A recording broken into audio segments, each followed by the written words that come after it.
Hi, I'm Greg King from Sydney. It gives me great pleasure to present the recently published Thoracic Society of Australia and New Zealand's updated position statement on the acute use of oxygen therapy in adults. This update was written to be a brief and a practical guide on how to use oxygen in the acute medical setting. It has three sections. The first has a table and a flowchart which can be used as a quick reference in smartphones, software, and can be laminated to put on the wall.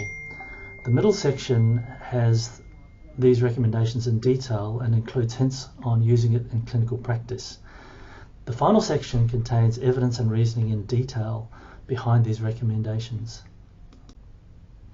The updates compared to the 2015 version include stronger evidence about how oxygen should be titrated and not used liberally, that arterial blood gases should be used more in the appropriate clinical settings since we believe it is now underused, and the skill and expertise in interpreting and using blood gases is being lost. There are expanded statements on the use of NIV, CPAP and high-flow nasal cannula in the acute medical setting, and we also discussed the use of early warning systems which should include the oxygen flow rates or FiO2 along with the SpO2 to detect deterioration. I'd like to mention some highlights from the statement. Oxygen should be prescribed only to treat hypoxia, not to treat breathlessness in the absence of hypoxia. Oxygen is a drug and as such needs to be prescribed, and we include a typical prescription form which is currently in use in Sydney. Should include target flow rate or FiO2 along with a delivery device and the target SpO2s, both an upper and lower limit. For example, 88 to 92% in, for example, COPD and other respiratory conditions in which patients may be sensitive to higher SpO2s.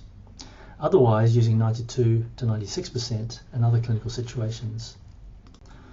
We also discuss why giving the right amount of oxygen is recommended.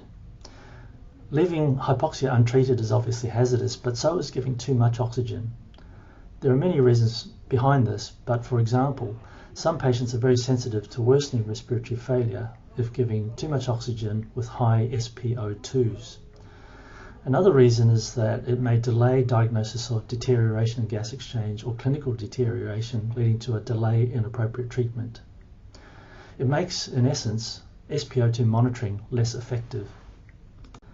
Finally, we are in the process of producing an implementation toolkit with some of the items included there. Thanks very much for your interest.